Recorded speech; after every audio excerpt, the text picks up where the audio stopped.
Voice of India ਤੇ ਆਪ ਸਾਰਿਆਂ ਦਾ ਹਾਰਦਿਕ ਸਵਾਗਤ ਹੈ ਜੀ। ਮੈਂ ਤੁਹਾਡਾ ਹੋਸਟ ਐਮਪੀ ਸਿੰਘ ਤੇ ਅੱਜ ਸਾਡੇ ਨਾਲ ਸਟੂਡੀਓ ਵਿੱਚ ਹਾਜ਼ਰ ਨੇ ਪੰਜਾਬੀ ਗੀਤਕਾਰੀ ਦੇ ਬਹੁਤ ਵੱਡੇ ਥੰਮ, ਜਿਨ੍ਹਾਂ ਨਾਲ ਜਾਣ ਪਛਾਣ ਕਰਾਉਣੀ ਮੇਰੇ ਵੱਸ ਦੀ ਗੱਲ ਤਾਂ ਨਹੀਂ ਹੈ, ਪਰ ਮੈਂ ਤੁਹਾਨੂੰ ਦੱਸਣਾ ਚਾਹੁੰਦਾ ਕਿ ਪੰਜਾਬੀ ਗੀਤਕਾਰੀ, ਸੰਗੀਤਕਾਰੀ ਔਰ ਫਿਲਮ ਇੰਡਸਟਰੀ ਵਿੱਚ ਬਹੁਤ ਵੱਡਾ ਨਾਮ ਨਾ ਖੱਟ ਚੁੱਕੇ ਨੇ ਸਾਡੇ ਰੋਸ਼ਨ ਪ੍ਰਿੰਸ ਜੀ। ਸਾਡੀ ਬੇਨਤੀ ਨੂੰ ਸਵੀਕਾਰ ਕਰਦੇ ਹੋਏ ਅੱਜ ਸਟੂਡੀਓ 'ਚ ਹਾਜ਼ਰ ਨੇ ਰੋਸ਼ਨ ਜੀ। ਜੀ ਆਇਆਂ ਨੂੰ, ਸਤਿ ਸ਼੍ਰੀ ਅਕਾਲ। ਰੋਸ਼ਨ ਜੀ ਨੇ ਰੀਸੈਂਟਲੀ ਵਿਨੀਪੈਗ ਦੇ ਵਿੱਚ ਫੇਮ ਸਕੂਲ ਐਂਡ ਸਟੂਡੀਓ ਜਿਹੜਾ ਸ਼ੁਰੂ ਕੀਤਾ ਹੈ। ਉਹਦੇ ਚੰਗੀਆਂ ਵੱਡੀਆਂ ਪੁਲਾਂਘਾਂ ਪੱਟੀਆਂ ਜਾ ਰਹੀਆਂ ਨੇ, ਬਹੁਤ ਸਾਰੇ ਸਟੂਡੈਂਟ ਨੇ ਉਹਨਾਂ ਦੇ ਕੋਲ ਜਿਨ੍ਹਾਂ ਨੂੰ ਸਿੱਖਿਅਤ ਕਰ ਰਹੇ ਨੇ। ਅੱਜ ਦੀ ਗੱਲਬਾਤ ਦਾ ਕੇਂਦਰ ਬਿੰਦੂ ਸਾਡਾ ਫੇਮ ਸਟੂਡੀਓ ਹੀ ਹੋਏਗਾ, ਜਿਹਦੇ 'ਤੇ ਅਸੀਂ ਗੱਲਬਾਤ ਕਰਾਂਗੇ। ਰੋਸ਼ਨ ਜੀ, ਕਿੱਥੋਂ ਸ਼ੁਰੂ ਕੀਤੀ ਗੱਲ ਜਾਵੇ? ਤੁਹਾਡੇ ਮਨ 'ਚ ਇਹ ਕਨਸੈਪਟ ਆਇਆ ਕਿਵੇਂ ਫੇਮ ਸਕੂਲ ਖੋਲ੍ਹਣ ਵਾਲੀ ਗੱਲ? ਸਾਰਿਆਂ ਤੋਂ ਪਹਿਲਾਂ ਤਾਂ ਜੀ voice of India the sorry team ਨੂੰ ਬਹੁਤ ਬਹੁਤ ਸ਼ੁਕਰੀਆ, ਤੁਸੀਂ ਮੈਨੂੰ ਸੱਦਿਆ ਜੀ ਇੱਥੇ। ਤੁਸੀਂ ਸਾਡੇ ਆਪਣੇ ਹੋ, ਤਾਂ ਹੀ ਤੁਹਾਨੂੰ ਅਸੀਂ ਕਹਿ ਲੈਂਦੇ ਨੇ ਕਾਂਤ ਸੁਨੇਹਾ ਭੇਜ ਦਈਦਾ ਵੀ ਆ ਜਾਓ ਜੀ। ਜੀ ਬਿਲਕੁਲ, ਔਰ ਤੁਸੀਂ ਬਹੁਤ ਸਤਿਕਾਰਤ ਹੋ ਮੇਰੇ ਲਈ, ਰਾਜੀਵ ਸਹਿਗਲ ਭਾਜੀ, ਤੁਸੀਂ ਸਨੀ ਭਾਜੀ, ਔਰ ਫੇਮ ਦੀ ਟੀਮ ਵੀ ਤੁਸੀਂ ਬੜੀ ਮਿਹਰਬਾਨੀ, ਤੁਸੀਂ ਮਾਣ ਦਿੰਦੇ ਹੋ। ਔਰ ਫੇਮ ਸਕੂਲ ਦਾ ਸੁਪਨਾ ਲਿਆ ਸੀਗਾ ਹੁਣ ਤੋਂ ਕਾਫੀ ਸਾਲ ਪਹਿਲਾਂ, ਪਰ ਇਹ ਸਾਕਾਰ ਹੋਇਆ ਇਸ ਸਾਲ ਜਾ ਕੇ, ਜਦੋਂ ਟਾਈਮ ਮਿਲਿਆ। ਇਹਨੂੰ ਤੁਸੀਂ ਚੰਗਾ ਕਹਿ ਲਓ ਜਾਂ ਬੁਰਾ ਕਹਿ ਲਓ, ਜਾਂ ਟਾਈਮ ਜਿਹੜਾ ਕੋਵਿਡ ਦਾ ਟਾਈਮ, ਉਹਨੇ ਮੈਨੂੰ ਇੰਨਾ ਟਾਈਮ ਜ਼ਰੂਰ ਦਿੱਤਾ ਕਿ ਮੈਂ ਆਪਣੇ ਸੁਪਨੇ ਉਹਦੇ 'ਚ ਪੂਰੇ ਕਰ ਸਕਾਂ। ਮੈਂ ਕਿਸੇ ਵਾਸਤੇ ਬਾਕੀ ਜਿਵੇਂ ਜਿਹੜੇ ਸੀ ਉਹ ਨਹੀਂ ਹੋਏ, ਤਾਂ ਇੱਕ ਇੱਦਾਂ ਦਾ ਸਬੱਬ ਜ਼ਰੂਰ ਬਣ ਗਿਆ ਕਿ ਆਪਣੇ ਟੈਲੈਂਟ ਨੂੰ ਅੱਗੇ ਹੋਰ ਕਿਸੇ ਤੱਕ ਪਾਸ ਔਨ ਕਰਨ ਵਾਸਤੇ ਜਿਹੜੀ ਮੇਰੀ ਇੱਕ ਤਮੰਨਾ ਸੀਗੀ ਉਹ ਪੂਰੀ ਹੋਈ, ਤੇ ਉਹਦੇ 'ਚੋਂ ਇਹ ਫੇਮ ਸਕੂਲ ਐਂਡ ਸਟੂਡੀਓ ਨਿਕਲ ਕੇ ਆਇਆ। ਸਾਡੇ ਵੱਲੋਂ ਬਹੁਤ ਬਹੁਤ ਤੁਹਾਨੂੰ ਮੁਬਾਰਕਬਾਦ, ਸ਼ੁਭ ਸ਼ਾਮਾਂ। Thank you. ਹੁਣ ਤੁਸੀਂ ਅਗਲੀ ਗੱਲ ਦੱਸੋ ਕਿ ਅੱਜ ਦੀ ਕੀ ਸਿਚੁਏਸ਼ਨ ਹੈ? ਤੁਸੀਂ ਇਸ ਇੰਸਟੀਟਿਊਸ਼ਨ ਦੇ ਵਿੱਚ ਕਿੰਨੇ ਕੁ ਸਟੂਡੈਂਟ ਜਿਹੜੇ ਆ ਉਹਨਾਂ ਨੂੰ ਐਨਰੋਲ ਕਰ ਚੁੱਕੇ ਹੋ? ਸਾਡੇ ਕੋਲ ਬੈਚਸ ਚੱਲ ਰਹੇ ਜੀ ਕਾਫੀ ਸਾਰੇ ਹੁਣ ਤਾਂ, ਮਤਲਬ ਜਨਰਲ ਮਿਊਜ਼ਿਕ ਦੇ ਵੀ ਹੈ, ਸਪੈਸ਼ਲ ਮਿਊਜ਼ਿਕ ਦੇ ਵੀ ਹੈ, ਐਕਟਿੰਗ ਦੇ ਵੀ ਹੈ। ਲਗਭਗ 70 ਤੋਂ 80 ਸਟੂਡੈਂਟ ਹਾਂਜੀ, ਜਿਹੜੇ ਇੰਸਟੀਟਿਊਸ਼ਨ ਹੈ, ਹਾਂ, ਜਿਹੜੇ ਉੱਥੇ ਸਿੱਖ ਰਹੇ ਨੇ। ਠੀਕ ਹੈ। ਔਰ ਤੁਸੀਂ ਉਹਨਾਂ ਦੀ ਅਗਰ ਤੁਸੀਂ ਗਰੂਮਿੰਗ ਦੇਖੋ ਤਾਂ ਪਿਛਲੇ 2-3 ਮਹੀਨੇ ਦੇ ਵਿੱਚ ਬਹੁਤ ਜ਼ਿਆਦਾ ਫਰਕ ਪਿਆ।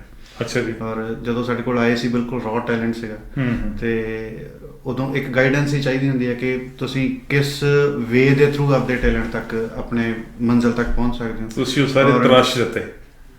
ਹਜੇ ਸ਼ੁਰੂਆਤ ਹੈ ਜੀ, ਹਜੇ ਚੱਲ ਰਿਹਾ, ਔਰ ਬਹੁਤ ਸੰਭਾਵਨਾਵਾਂ ਬਹੁਤ ਨੇ, ਔਰ ਹੋਪਫੁਲੀ ਨੈਕਸਟ ਈਅਰ ਤੱਕ ਬਹੁਤ ਵਧੀਆ ਸਟਾਰ ਜਿਹੜੇ ਵਿਨੀਪੈਗ ਨੂੰ ਮਿਲਣਗੇ। Very good. ਕਿਸ ਤਰ੍ਹਾਂ ਦੇ ਸਟਾਰ ਵਿਨੀਪੈਗ ਨੂੰ ਦੇ ਰਹੇ ਹੋ? ਕੁਝ ਚੰਗੇ ਸਿੰਗਰਸ ਨੇ, ਕੁਝ ਚੰਗੇ ਐਕਟਰਸ ਨੇ। ਸਾਡੀਆਂ ਪਲੈਨਿੰਗਸ ਕਾਫੀ ਸਾਰੀਆਂ ਚੱਲ ਰਹੀਆਂ ਨੇ। ਇਸ ਸਾਲ ਫੀਚਰ ਫਿਲਮ ਦੀ ਪਲੈਨਿੰਗ ਹੈ, ਜਿਹਦੇ 'ਚ ਸਾਡੇ ਆਪਣੇ ਸਕੂਲ ਦੇ ਸਟੂਡੈਂਟਸ ਜਿਹੜੇ ਨੇ ਉਹਦੇ 'ਚ ਹੋਣਗੇ। ਠੀਕ ਹੈ। ਤੇ ਉਹਦੀ ਫਿਲਮ ਬਣਾਉਣੀ ਕਿੱਥੇ ਫਿਰ? ਵਿਨੀਪੈਗ 'ਚ ਸ਼ੂਟ ਹੋ ਰਹੀ ਹੈ ਜੀ। ਉਹਦੇ ਵਾਸਤੇ ਸਮੀਪ ਕੰਗ ਜੀ, ਉਹਨਾਂ ਨੂੰ ਅਸੀਂ ਹਾਇਰ ਕੀਤਾ। ਅੱਛਾ। ਉਹਨਾਂ ਨੂੰ ਬੇਨਤੀ ਕੀਤੀ ਕਿ ਉਹ ਡਾਇਰੈਕਟ ਕਰਨਗੇ ਫਿਲਮ। ਪੰਜਾਬੀ ਦੇ ਸਿਰਮੌਰ ਡਾਇਰੈਕਟਰ ਨੇ। Very good. ਔਰ ਹੁਣ ਤੱਕ ਦੀਆਂ ਜਿੰਨੀਆਂ ਵੀ ਫਿਲਮਾਂ ਮੋਸਟ ਸਕਸੈਸਫੁਲ ਜੇ ਤੁਸੀਂ ਡਾਇਰੈਕਟਰ ਕਹੋ ਪੰਜਾਬੀ ਦੇ ਵਿੱਚ, ਤਾਂ ਉਹ ਸਮੀਪ ਕੰਗ ਨੇ। ਕੈਰੀ ਔਨ ਜੱਟਾ ਤੋਂ ਲੈ ਕੇ ਸਾਰੀਆਂ ਲਾਵਾਂ ਫੇਰੇ ਤੱਕ ਜਿੰਨੀਆਂ ਫਿਲਮਾਂ ਉਹਨਾਂ ਨੇ ਕੀਤੀਆਂ, ਔਰ ਉਹਨਾਂ ਨੂੰ ਹਾਇਰ ਕੀਤਾ ਇਸ ਫਿਲਮ ਵਾਸਤੇ। ਸਾਡੇ ਬੱਚਿਆਂ ਦੀ ਇੱਕ ਪਹਿਲੀ ਜਿਹੜੀ ਪ੍ਰੈਜੈਂਟੇਸ਼ਨ ਆ ਬਹੁਤ ਵੱਡੇ ਲੈਵਲ 'ਤੇ ਵਧੀਆ ਤਰੀਕੇ ਨਾਲ ਹੋਣੀ ਚਾਹੀਦੀ ਹੈ। ਠੀਕ ਹੈ। ਤੇ ਵਰਲਡ ਵਾਈਡ ਉਹ ਫਿਲਮ ਅਸੀਂ ਰਿਲੀਜ਼ ਕਰਾਂਗੇ, ਤੇ ਉਹਦੀਆਂ ਸਾਰੀਆਂ ਤਿਆਰੀਆਂ ਚੱਲ ਰਹੀਆਂ। ਠੀਕ ਹੈ, ਬਹੁਤ ਵਧੀਆ ਗੱਲ ਹੈ। ਬੱਚਿਆਂ ਦਾ ਮਤਲਬ ਬੱਚੇ ਕਿਹੜੀ ਉਮਰ ਦੇ ਆ ਤੁਸੀਂ ਬੱਚੇ? ਮੇਰੇ ਵਾਸਤੇ ਤਾਂ ਸਾਰੇ ਬੱਚੇ ਹੀ ਹੈ ਜੀ। ਮੈਨੂੰ ਨੈਚੁਰਲ ਸਟੂਡੈਂਟ ਬੱਚੇ ਹੁੰਦੇ ਆ, ਤੇ ਛੋਟੇ ਭੈਣ ਭਰਾ ਨੇ ਸਾਰੇ 25 ਸਾਲ ਤੋਂ ਨੀਚੇ ਗਏ। ਅੱਛਾ ਜੀ। ਜਿਹੜੇ ਬਹੁਤੀ ਛੋਟੀ ਉਮਰ ਦੇ ਬੱਚੇ ਹੈਗੇ ਆ, ਹਾਂਜੀ, 5 ਸਾਲ ਵਾਲੇ, 10 ਸਾਲ ਵਾਲੇ ਹੈ ਹੀ ਨਹੀਂ ਜੀ। 5 ਸਾਲ ਤੱਕ ਨਹੀਂ, 8 ਤੋਂ ਸ਼ੁਰੂ ਹੁੰਦੇ। 8 ਤੋਂ ਸ਼ੁਰੂ ਕੀਤੇ ਜੀ। ਜਿਹੜੇ 10-12 ਸਾਲ ਦੀ ਉਮਰ ਤੱਕ ਦੇ ਹੈਗੇ ਬੱਚੇ, ਵੈਸੇ ਤੁਹਾਨੂੰ ਲੱਗਦਾ ਕਿ ਉਹਨਾਂ 'ਚ ਟੈਲੈਂਟ ਜ਼ਿਆਦਾ ਹੈ? ਉਹ ਛੇਤੀ ਪਿਕ ਕਰਦੇ ਆ, ਬਲਕਿ ਛੇਤੀ ਪਿਕ ਕਰਦੇ। ਬਿਲਕੁਲ ਜੀ। ਹਜੇ ਵੱਡਿਆਂ ਨੂੰ ਕਈ ਵਾਰੀ ਸਮਝਾਉਣਾ ਹੁੰਦਾ ਔਖਾ, ਪਰ ਕੋਰਾ ਕਾਗਜ਼ ਹੁੰਦਾ। ਛੋਟੇ ਤੋਂ ਕੋਰੀ ਸਟੇਲਰ ਜੋ ਮਰਜ਼ੀ ਲਿਖ ਲਓ। ਹਾਂ, ਜਿਵੇਂ ਤੁਸੀਂ ਉਹਨਾਂ ਨੂੰ ਜਿਸ ਤਰੀਕੇ ਨਾਲ ਢਾਲ ਲਓਗੇ ਉਵੇਂ ਢਲ ਜਾਂਦੇ ਨੇ। ਮਿਊਜ਼ਿਕ ਦੇ ਵਿੱਚ ਤੁਸੀਂ ਕਿਹੜਾ ਮਿਊਜ਼ਿਕ ਜਿਹੜਾ ਸਿਖਾਉਂਦੇ ਹੋ ਉਹਨਾਂ ਨੂੰ? ਇਹ ਇੰਡੀਅਨ ਕਲਾਸੀਕਲ ਮਿਊਜ਼ਿਕ ਹੈ ਜੀ। ਸਾਰਾ ਇੰਡੀਅਨ ਕਲਾਸੀਕਲ ਮਿਊਜ਼ਿਕ ਹੈ ਹਜੇ, ਕਿਉਂਕਿ ਸਿਲੇਬਸ ਦੇ ਅਨੁਸਾਰ ਅੱਗੇ ਹਜੇ ਵਧਾਂਗੇ, ਹੋਰ ਫੋਕ ਤੇ ਕੰਮ ਕਰਾਂਗੇ, ਕਮਰਸ਼ੀਅਲ ਮਿਊਜ਼ਿਕ ਤੇ ਵੀ ਕੰਮ ਕਰਾਂਗੇ, ਬਟ ਹਜੇ ਫਿਲਹਾਲ ਜੋ ਹੈ ਇੰਡੀਅਨ ਕਲਾਸੀਕਲ ਚੱਲ ਰਿਹਾ। ਸਿਲੇਬਸ ਦੀ ਗੱਲ ਕੀਤੀ ਤੇ ਮੈਨੂੰ ਯਾਦ ਹੈਗਾ ਜੀ, ਉਂਝ ਜਿਵੇਂ ਪੁਰਾਣੇ ਅਸੀਂ ਦੇਖਦੇ ਹਾਂ ਉਸਤਾਦ ਸਿਖਾਉਂਦੇ ਹੁੰਦੇ ਸੀ, ਉਹਨਾਂ ਨੇ ਸ਼ੁਰੂ ਕਰਨਾ ਸਾਰੇ ਗਾਮਾਂ ਤੋਂ, ਤੇ ਉਹ ਸਾਰੇ ਗਾਮਾਂ ਹੀ ਨਹੀਂ ਮੁੱਕਦਾ ਬੜੀ ਦੇਰ। ਤੇ ਫਿਰ ਉਸ ਤੋਂ ਅੱਗੇ ਪਤਾ ਨਹੀਂ ਕੀ ਹੁੰਦਾ ਸੀ। ਐਕਚੁਅਲੀ ਸਾਰੇ ਗਾਮਾ ਤੁਸੀਂ ਤਾਂ ਫਿਰ 4 ਸ਼ਬਦ ਬੋਲ ਗਏ, ਸਾਰੇ ਗਾਮਾ, ਸਾ ਹੀ ਨਹੀਂ ਮੁੱਕਦਾ ਜੀ, ਸਾ ਹੀ ਨਹੀਂ ਮੁੱਕਦਾ, ਸਾਰੀ ਉਮਰ ਤੱਕ ਕਿਵੇਂ, ਹਾਂ ਸਾ ਹੀ ਨਹੀਂ ਕਹਿਣਾ ਆਉਂਦਾ ਉਧਰ। ਇੱਕ ਸਾਧੇ ਤੋਂ ਸਭ ਸਦੇ, ਸਭ ਸਾਧੇ ਸਭ ਜਾਏ, ਮਤਲਬ ਅਗਰ ਤੁਹਾਨੂੰ ਸਾਹ ਲਾਉਣਾ ਆ ਗਿਆ ਤਾਂ ਸਮਝ ਲਓ ਸੰਗੀਤ ਆ ਗਿਆ। ਕਈ ਕਲਾਕਾਰ, ਮੈਂ ਹੁਣ ਵੀ ਇੱਥੇ ਬੱਚਿਆਂ ਨੂੰ ਵੀ ਦੱਸਦਾ ਹੁੰਦਾ, ਆਪਦੇ ਸਟੂਡੈਂਟਸ ਨੂੰ ਵੀ ਦੱਸਦਾ ਹੁੰਦਾ ਵੀ ਕਈ ਕਲਾਕਾਰਾਂ ਨੇ ਸਾਰੀ ਉਮਰ ਇੱਕੋ ਰਾਗ ਦੇ ਵਿੱਚ ਕੱਢ ਦਿੱਤੀ। ਮਤਲਬ ਇੱਕ ਰਾਗ ਦੀ ਮਾਸਟਰੀ ਹੋਵੇ, ਨੌਲੇਜ ਸਾਰਿਆਂ ਦੀ ਹੋਵੇ, ਉਹ ਇੱਕ ਰਾਗ ਐਸਾ ਸਜਿਆ ਹੋਇਆ ਹੋਵੇ ਕਿ ਮਤਲਬ ਜਦੋਂ ਤੁਸੀਂ ਪਰਫਾਰਮ ਕਰੋ ਤਾਂ ਉਸ ਦੇ ਉੱਪਰ ਦੀ ਕੋਈ ਗੱਲਬਾਤ ਨਾ ਹੋਵੇ। ਇਸ ਤਰੀਕੇ ਨਾਲ ਟ੍ਰੇਨਿੰਗ ਹੋਣੀ ਚਾਹੀਦੀ ਆ। ਔਰ ਤੁਸੀਂ ਯਕੀਨ ਕਰਿਓ, ਸਾਡੇ ਜਿਹੜੇ ਸਟੂਡੈਂਟਸ ਹੈਗੇ ਆ, ਮਤਲਬ ਸਰਗਮ ਇਸ ਵੇਲੇ ਹਜੇ ਫਿਲਹਾਲ ਸਾਡੇ ਵੀ ਸਰਗਮ ਹੀ ਚੱਲ ਰਹੀਆਂ ਨੇ, ਔਰ ਸਰਗਮ ਦੇ ਵਿੱਚ ਜਦੋਂ ਤੱਕ ਉਹ ਮੁਹਾਰਤ ਹਾਸਲ ਨਹੀਂ ਕਰਦੇ ਅਸੀਂ ਅੱਗੇ ਵਧਣਾ ਵੀ ਨਹੀਂ ਹੈ। ਠੀਕ ਹੈ ਨਾ ਜੀ। ਔਰ ਇਹ ਜ਼ਰੂਰੀ ਹੈ, ABC ਹੀ ਜ਼ਰੂਰੀ ਹੁੰਦੀ ਹੈ ਕਿਸੇ ਵੀ ਚੀਜ਼ ਦੀ। ਇਹਦੇ ਤੇ ਹੁਣ 2 ਮਹੀਨੇ ਲਾ ਲਈਏ, 3 ਲਾ ਲਈਏ, 4 ਲਾ ਲਈਏ, ਇਹ ਸਾਰੀ ਉਮਰ ਕੰਮ ਆਉਣਾ। ਗੀਤ ਤਾਂ ਅੱਜ ਯਾਦ ਕੀਤਾ, ਸ਼ਾਮ ਤੱਕ ਅਸੀਂ ਗਾਣਾ ਰਿਕਾਰਡ ਵੀ ਕਰ ਲੈਂਦੇ, ਉਹ ਅਲੱਗ ਗੱਲ ਹੈਗੀ ਹੈ, ਬਟ ਜਿਹੜਾ ਬੇਸਿਕ ਹੈ ਉਹਦੇ ਵਾਸਤੇ ਟਾਈਮ ਕੱਢਣਾ ਚਾਹੀਦਾ। ਅੱਛਾ, ਇੱਕ ਮੈਨੂੰ ਸਿਲੇਬਸ ਦੀ ਗੱਲ ਜਿੱਦਾਂ ਹੋ ਗਈ ਗੱਲ ਵੀ, ਇੱਕ ਹੈਗਾ ਕਿ ਤੁਸੀਂ ਸਿਲੇਬਸ ਕਵਰ ਕਰਨਾ, ਇੱਕ ਹੈਗਾ ਕਿ ਬੱਚੇ ਨੂੰ ਪਰਫੈਕਟ ਕਰਨਾ, ਉਸ ਲੈਵਲ ਤੱਕ ਲੈ ਕੇ ਜਾਣਾ ਜਿਸ ਲੈਵਲ ਤੱਕ ਤੁਸੀਂ ਸੋਚਦੇ ਹੋ। ਜਦੋਂ ਤੁਸੀਂ ਪਹਿਲੇ ਦਿਨ ਬੱਚੇ ਨੂੰ ਵੇਖਿਆ, ਤੁਹਾਨੂੰ ਲੱਗਾ ਕਿ ਇਹਦੇ ਵਿੱਚ ਇਹ ਗੁਣ ਹੈਗੇ ਆ ਜਿਹਨਾਂ ਨੂੰ ਹੋਰ ਉਤਸ਼ਾਹਿਤ ਕੀਤਾ ਜਾ ਸਕਦਾ, ਅੱਗੇ ਵਧਾਇਆ ਜਾ ਸਕਦਾ। ਇੱਕ ਹੈਗਾ ਕਿ ਇਹ ਸਿਲੇਬਸ ਹੈ ਜੀ, ਪੜ੍ਹਾਤਾ, ਗੱਲ ਖਤਮ। ਨਹੀਂ, ਐਸਾ ਕੁਝ ਨਹੀਂ ਹੈ ਜੀ। ਮਤਲਬ ਕੁਛ ਬੱਚੇ ਹੈ ਜਲਦੀ ਪਿਕ ਕਰਦੇ ਆ, ਕੁਛ ਥੋੜਾ ਸਲੋ ਕਰਦੇ ਆ, ਉਹਦੇ ਹਿਸਾਬ ਨਾਲ। ਹੁਣ ਕਿਉਂਕਿ ਮੇਰਾ ਵੀ ਪਹਿਲਾ ਚਾਂਸ ਹੈਗਾ ਜਾਂਦਾ ਸੀ, ਕੁਛ ਸ਼ਫਲ ਵੀ ਕਰ ਰਹੇ ਹਾਂ ਕਲਾਸਿਸ, ਕਿ ਜਿਹੜੇ ਥੋੜੇ ਪਿੱਛੇ ਨੇ ਉਹਨਾਂ ਨੂੰ ਇੱਕ ਵਾਰੀ ਫੇਰ ਦੁਬਾਰਾ ਉਹਨਾਂ ਦੀਆਂ ਰਿਵੀਜ਼ਨਸ ਹੋਣ, ਜਿਹੜੇ ਜਲਦੀ ਪਿਕ ਕਰਦੇ ਉਹਨਾਂ ਦਾ ਟਾਈਮ ਵੇਸਟ ਨਾ ਹੋਵੇ। ਇਹ ਸਾਰਾ ਕੁਝ ਹੁੰਦਾ। ਮਤਲਬ ਇੱਕ ਕਲਾਸ ਦੇ ਵਿੱਚ ਜੇ ਹੁਣ ਤਾਂ ਵੈਸੇ ਰਿਸਟ੍ਰਿਕਸ਼ਨਸ ਕਰਕੇ ਅਸੀਂ ਘਟਾਤੇ ਆ ਬੱਚੇ, 4 ਤੋਂ 5 ਬੱਚੇ ਹੀ ਹੁੰਦੇ ਨੇ, ਤੇ ਬਟ ਹਰ ਤਰ੍ਹਾਂ ਦਾ ਟੈਲੈਂਟ ਜਿਹੜਾ ਆ ਉਹਨੂੰ ਨਿਖਾਰਨ ਦਾ ਤਰੀਕਾ ਅਲੱਗ ਹੁੰਦਾ ਹੈ ਨਾ ਜੀ। ਠੀਕ ਹੈ, ਭਾਵੇਂ ਉਹ ਐਕਟਰ ਨੇ, ਭਾਵੇਂ ਉਹ ਮਿਊਜ਼ਿਕ ਦੇ ਵਿੱਚ ਹੈਗੇ ਆ, ਇਹਨਾਂ ਦੋਨਾਂ ਦਾ ਤਰੀਕਾ ਅਲੱਗ-ਅਲੱਗ ਹੈਗਾ। ਹੁਣ ਛੋਟੇ ਬੱਚੇ ਐਕਟਰਸ ਨੇ, 1-2 ਸਾਡੇ ਬਹੁਤ ਕਮਾਲ ਦੇ ਐਕਟਰ, ਉਹਨਾਂ ਨੂੰ ਹੁਣ ਵੱਡਿਆਂ ਦੇ ਨਾਲ ਅਸੀਂ ਨਾਲ ਰਲਾ ਉਧਰ ਇੱਕ ਟੀਮ ਸ਼ੁਰੂ ਕੀਤੀ ਹੈ, ਇੱਕ ਨਵਾਂ ਪ੍ਰੋਡਕਸ਼ਨ ਸ਼ੁਰੂ ਕੀਤੀ ਹੈ, ਇੱਕ ਨਾਟਕ ਦੀ।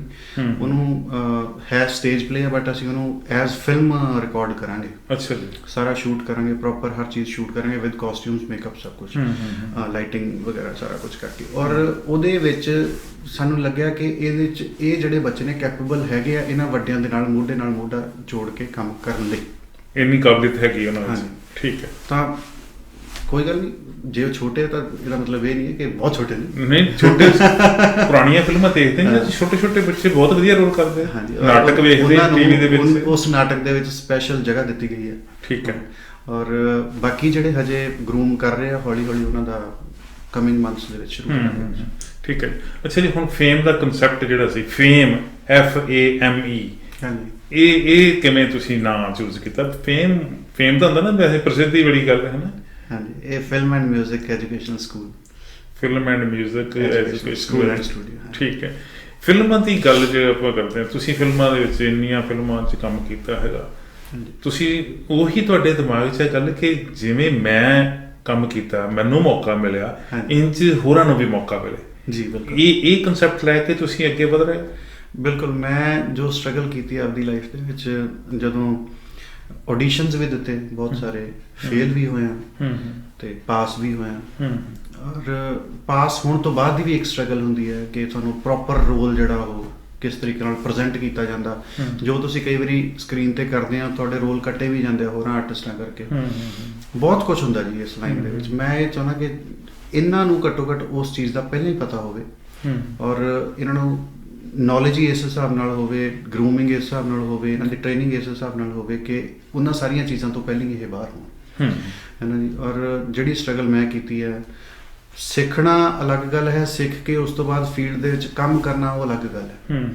ਤਾਂ ਕਿਉਂ ਨਾ ਪ੍ਰੈਕਟੀਕਲ ਹੀ ਸ਼ੁਰੂ ਕਰਾਇਆ ਜਾਵੇ। ਬਿਲਕੁਲ ਠੀਕ ਹੈ। ਸਿੱਖਣ ਲੱਗਿਆ ਤੇ ਕਹਿੰਦੇ ਜੀ ਉਸਤਾਦ ਚੰਡ ਦਿੰਦੇ ਪਰ ਬਹੁਤ ਟਾਈਮ ਲੱਗਦਾ। ਹਾਂਜੀ, ਠੀਕ ਹੈ ਜੀ।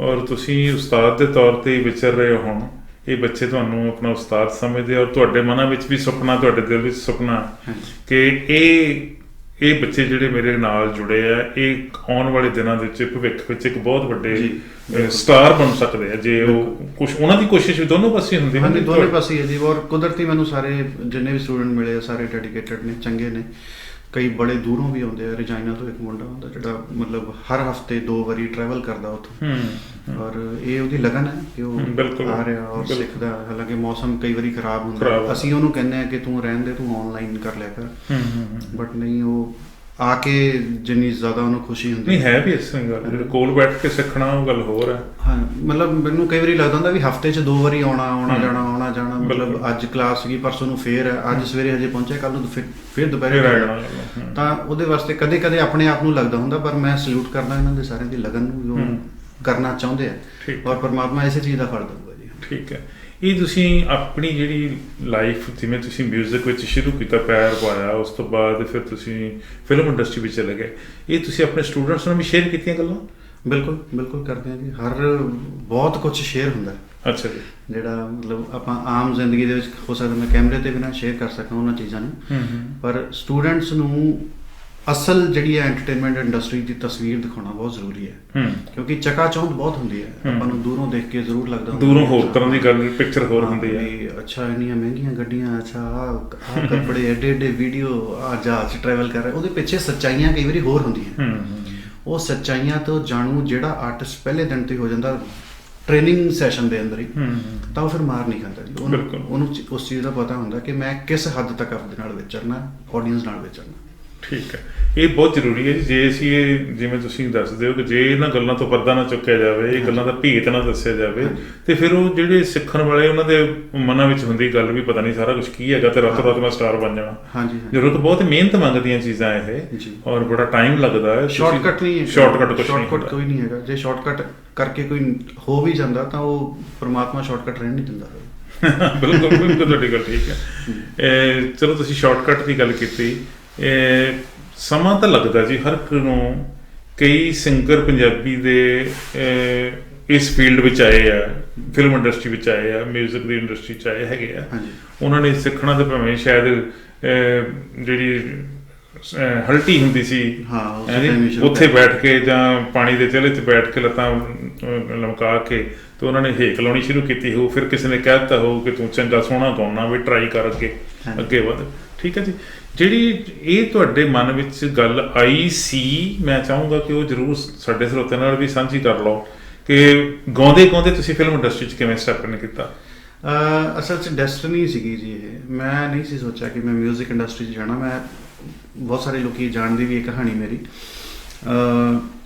ਸੁਖਮਿੰਦਰ ਧੰਜਲ ਹੋਰਾਂ ਨੇ ਅਪਰੋਚ ਕੀਤਾ ਸੀਗਾ ਮੈਨੂੰ, ਜਿਹੜੇ ਮੇਰੀ ਪਹਿਲੀ ਫਿਲਮ ਦੇ ਡਾਇਰੈਕਟਰ ਸੀਗੇ, ਸਰਦਾਰ ਸੋਹੀ ਸਾਹਿਬ।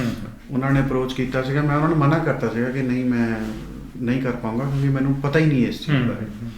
ਉਹਨਾਂ ਨੇ ਮੈਨੂੰ ਕਿਹਾ ਕਿ ਇਹ ਫਿਲਮ ਤੇਰੇ ਵਾਸਤੇ ਹੀ ਲਿਖੀ ਹੋਈ ਆ। ਅਮਰਦੀਪ ਗਿੱਲ ਜਿਹੜੇ ਬਹੁਤ ਰਿਨਾਊਂਡ ਲਿਰਿਸਿਸਟ ਨੇ, ਉਹਨਾਂ ਦੇ ਥਰੂ ਮੇਰੇ ਨਾਲ ਕੰਟੈਕਟ ਹੋਇਆ ਸੀ ਉਹਨਾਂ ਦਾ, ਤੇ ਮੈਨੂੰ ਸਾਲ ਦਾ ਟਾਈਮ ਦਿੱਤਾ ਗਿਆ ਸੀ।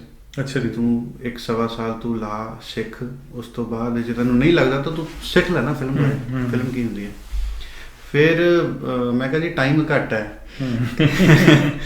ਨਹੀਂ ਤਾਂ ਬੰਦਾ ਕਹਿੰਦਾ ਨਾ ਵੀ ਚੱਲ ਅੱਜ ਫਿਲਮ ਮਿਲ ਗਿਆ, ਕੋਈ ਗੱਲ ਨਹੀਂ ਭਾਜੀ, ਮੈਂ ਰੈਡੀ ਹਾਂ, ਦੱਸੋ ਕੀ ਕਰਨਾ। ਮੇਰੇ ਵੱਲੋਂ ਕੋਈ ਕਸਰ ਨਹੀਂ। ਮੈਨੂੰ ਐਂ ਸੀਗਾ ਵੀ ਜਦੋਂ ਤੁਸੀਂ ਕਿਸੇ ਦੂਸਰੇ ਆਰਟਿਸਟ ਦੇ ਸਾਹਮਣੇ ਖੜੇ ਹੋ ਕੇ ਮਤਲਬ ਕੋਈ ਐਕਸ਼ਨ, ਕੋਈ ਡਾਇਲੋਗ ਬੋਲਦੇ ਆ ਤਾਂ ਮਤਲਬ ਕੱਚੇ ਨਾ ਲੱਗੋ।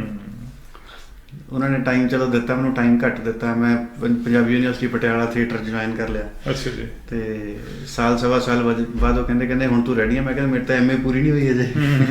ਉਹ ਕਹਿੰਦੇ ਸਾਡੇ ਕੋਲ ਬੰਬੇ ਆ ਜਾ। ਸਭ ਕੁਝ ਛੱਡ ਛਡਾ ਕੇ ਬੰਬੇ ਗਏ, ਫਿਰ ਉੱਥੇ ਟ੍ਰੇਨਿੰਗ ਸੈਸ਼ਨ ਕੀਤੀ, 2-2.5 ਸਾਲ ਮੈਂ ਲਾਏ। ਉਸ ਤੋਂ ਬਾਅਦ ਫਿਲਮ ਸ਼ੁਰੂ ਕੀਤੀ ਹੈ। ਠੀਕ ਹੈ। ਕਹਿਣ ਦਾ ਮਤਲਬ ਇਹ ਹੈ ਕਿ ਇੱਕਦਮ ਕਦੇ ਵੀ ਇੰਨਾ ਸੌਖਾ ਨਹੀਂ ਹੈਗਾ ਜਿੰਨਾ ਸੋਚਦੇ, ਔਰ ਡਿਸੀਜਨ ਵੀ ਨਹੀਂ ਲੈਣਾ ਚਾਹੀਦਾ ਹੈ। ਡਿਸੀਜਨ ਨਹੀਂ ਲੈਣਾ ਚਾਹੀਦਾ। ਜੇ ਤੁਸੀਂ ਮੰਨ ਲਓ ਡਿਸੀਜਨ ਕੋਈ ਲੈ ਵੀ ਲਵੇ ਇੱਦਾਂ ਦਾ ਵੀ ਮੈਂ ਤਿਆਰ ਹਾਂ, ਜਿੱਦਾਂ ਸੋਚਿਆ ਵੀ ਮੌਕਾ ਮਿਲਿਆ, ਛੱਡਣਾ ਨਹੀਂ ਚਾਹੀਦਾ।